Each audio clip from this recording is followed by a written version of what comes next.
சித்தர் வணக்கம். உலக தமிழ் அறிவாளிகளே, டாக்டர் பிளஸ் யூடியூப் சேனலுடைய ரசிகர்களே, இன்றைய தினத்தில் சிறுநீர் கழிக்கிற போது அந்த சிறுநீரில் நுரை வந்தால் அதை கண்டு அஞ்ச வேண்டுமா? அது ஒரு நோயா?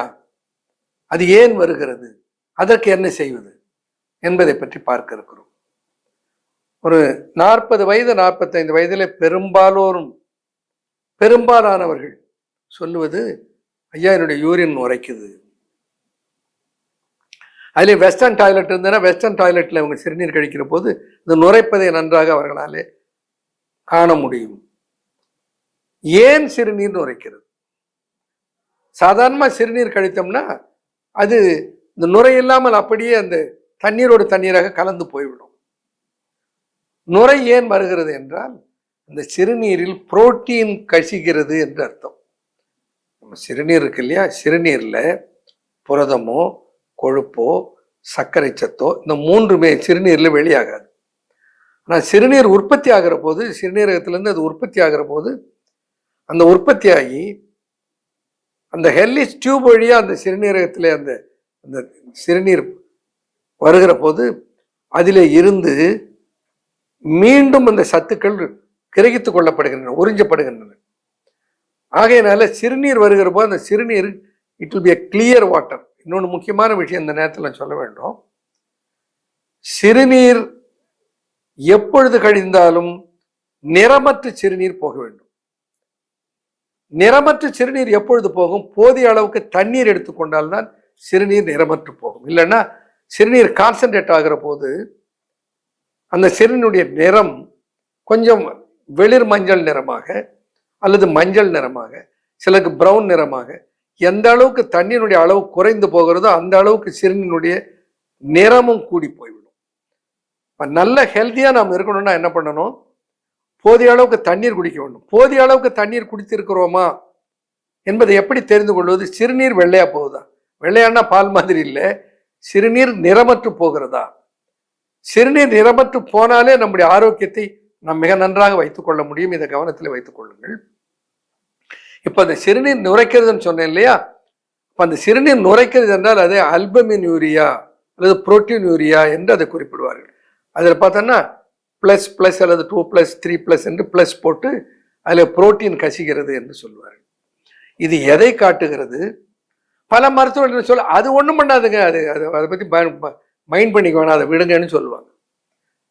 அது அப்படி விடக்கூடிய காரியம் அல்ல. ஏன்னா அந்த புரோட்டீன் கசிதுன்னா என்ன அர்த்தம்? சிறுநீரகத்தினுடைய செயல்பாட்டில் பிழை துவங்கி இருக்கிறதுன்னு அர்த்தம். சிறுநீரகம் பாதிக்க போகிறது என்பதற்கு முன்கூட்டிய அறிவிப்பு தான் இந்த சிறுநீரின் நுரைத்தல். இப்போ இந்த சிறுநீர் நுரைக்கிறது இல்லையா, அதை நிறுத்த முடியுமா? நல்லாக்க முடியும், நன்றாக அதை குணப்படுத்தி விட முடியும். அதற்கு நான் ஏற்கனவே இப்போ இதை நம்ம யூடியூப்லேயே சொல்லியிருக்கேன். யூரிகோ என்று ஒரு மருந்தை பற்றி நான் சொல்லியிருக்கிறேன். அந்த நெரிஞ்சில் குடிநீர், சஷ்டி சூரணம், கல்பு என்கின்ற 3 மருந்துகளை சேர்த்து கஷாயமாக்கி சாப்பிட்டாலும் அந்த பலன் கிடைக்கும். அதை எப்படி தயாரிப்பது என்பதை இதே யூடியூப் சேனல்ல இருக்கிறது, நீங்கள் பார்த்து கொள்ளலாம். அதை ரெடிமேடாக வேணும் அப்படின்னா இது யூரிகோ என்ற பெயரிலே அது கிடைக்கிறது. அது யூரிக் ஆசிட் அதிகமாக இருந்தாலும், யூரியா கிரியேட்டினின் பிளட்ல கூடுதலாக இருந்தாலும், அல்லது யூரின்ல நுரை வந்தாலும், இது எல்லாமே சிறுநீரகத்தில் பிழை ஏற்பட்டிருக்கிறது என்பதற்கு அடையாளம். சிறுநீரக பிழை திருத்தம் செய்கிற வல்லமை இந்த யூரிகோவுக்கு இருக்கிறது. அந்த யூரிகோவை கையாண்டு நாம் நலம் பெறலாம். அல்லது இப்படி தயாரித்து அந்த ஏற்கனவே சொன்ன பாருங்க, உங்களுக்கு தெரியுமே, அதுதான் சீரகம், கற்கரைக்கின்னா சிறுகன் பிள்ளை, நெரிஞ்சில் விதை, இந்த மூலிகள் எல்லாம் ஒன்றா சேர்த்து அதில் ஒரு சூரணம் பண்ணி இந்த சூரணத்தை கஷாயம் போட்டு சாப்பிட்டுட்டு வந்தால் கூட அந்த சிறுநீரகத்தில் இருந்து சிறுநீரோடு கூட நுரை கசிவதை நாம் நிறுத்திவிட முடியும். நுரை கசிவது இல்லாமல் போகிறது என்றால் என்ன அர்த்தம்? சிறுநீரகத்தினுடைய செயல்பாடு இம்ப்ரூவ் ஆகியிருக்கிறது, நன்றாக வந்திருக்கிறது என்று அர்த்தம். அதை சரி செய்து கொள்வது அவசியம்.